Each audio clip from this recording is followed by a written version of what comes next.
പ്രതിപക്ഷ നേതാവിനെ പരിഹസിച്ച് എറണാകുളത്ത് നുണ പറയൽ മത്സരം സംഘടിപ്പിച്ചു ഡിവൈഎഫ്ഐ. സതീശന്റെ നുണ എന്ന് പേരിട്ട പരിപാടിയിൽ പ്രതിപക്ഷ നേതാവ് പറഞ്ഞ നുണകൾ ഏറ്റവും കൂടുതൽ പറഞ്ഞവർക്ക് സമ്മാനം വിതരണം ചെയ്തു. വിദ്യാർത്ഥികൾ ഉൾപ്പെടെ നിരവധി പേരാണ് പരിപാടിയിൽ പങ്കെടുത്തത്. സൈഫുന്നിസ അലിയാറുണ്ട് വിവരങ്ങളുമായി. സൈഫുന്നിസ, ഒരു തെരഞ്ഞെടുപ്പ് കാലത്ത് വളരെ കൌതുകമുള്ള ഒരു കാര്യം തന്നെയാണ്, പ്രത്യേകിച്ച് നേരിട്ട് പ്രതിപക്ഷ നേതാവിനെയൊക്കെ ഇങ്ങനെ കടന്നാക്രമിച്ചുകൊണ്ടുള്ള ഒരു പരിപാടിയൊക്കെ ഡിവൈഎഫ്ഐ സംഘടിപ്പിക്കുന്നു എന്നുള്ളത്.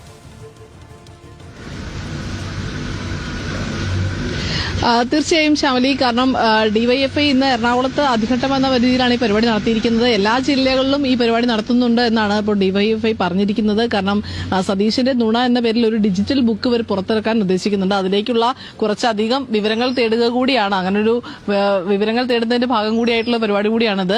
ഇന്ന് എറണാകുളത്താണ് ഈ പരിപാടി ആദ്യം സംഘടിപ്പിച്ചത്. എറണാകുളത്ത് നടന്ന പരിപാടിയിൽ നിരവധി വിദ്യാർത്ഥികളടക്കം നിരവധി പേർ പങ്കെടുത്തു. ഇതിൽ 11 നുണകൾ പറഞ്ഞ ആളാണ് ഒന്നാം സമ്മാനം നേടിയത്. 10 നുണകൾ പറഞ്ഞ ആൾക്ക് രണ്ടാം സ്ഥാനവും 8 നുണകൾ പറഞ്ഞ ആൾക്ക് മൂന്നാം സമ്മാനവും കിട്ടി. പല പല വിഷയങ്ങളായിരുന്നു, അതായത് പല പല കാര്യങ്ങളായിരുന്നു പറഞ്ഞത്. ആരോഗ്യ കേരളം വെന്റിലേറ്ററിലാണ് എന്നുള്ള പരാമർശം, പിന്നെ ഒപ്പം തന്നെ ശിവൻകുട്ടിയെ താനെന്ന് വിളിച്ചിട്ടില്ല, എടോ എന്ന് വിളിച്ചിട്ടില്ല എന്നുള്ള, മന്ത്രി വി ശിവൻകുട്ടിയെ വിളിച്ചില്ല എന്ന് വി ഡി സതീശൻ പറയുകയും പിന്നീട് അത് ദൃശ്യങ്ങളടക്കം വിളിച്ചു എന്ന രീതിയിൽ പുറത്തു വരികയൊക്കെ ചെയ്തിരുന്നു. ഇന്നലെ തന്നെ മന്ത്രി കെ എൻ ബാലഗോപാൽ സതീശന്റെ നുണകൾ ഒരു നൊബേൽ പുരസ്കാരം നൽകണം എന്നൊക്കെ പറഞ്ഞ് പരിഹസിക്കുകയൊക്കെ ചെയ്തതിന് പിന്നാലെയാണ് ഇപ്പോൾ ഡിവൈഎഫ്ഐ ഇങ്ങനെ ഒരു പരിപാടി സംഘടിപ്പിക്കുകയും ചെയ്തത്.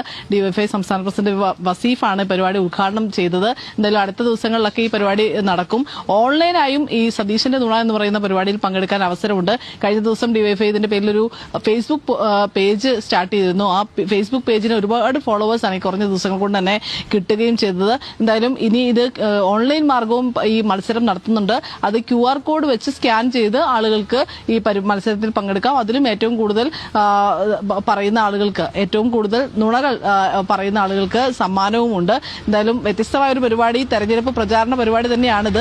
വ്യത്യസ്തമായൊരു പരിപാടിയാണ് ഡിവൈഎഫ്ഐ തുടക്കമിട്ടിരിക്കുന്നത്. അതെ, വ്യത്യസ്തമായൊരു തെരഞ്ഞെടുപ്പ് പ്രചാരണ പരിപാടിയാണ് ഡിവൈഎഫ്ഐയുടേത്. എന്തായാലും 11 നുണ പറഞ്ഞ ആൾക്കാണ് നിലവിൽ ഒന്നാം സമ്മാനം എന്നാണ് സൈഫുന്നിസ റിപ്പോർട്ട് ചെയ്യുന്നത്.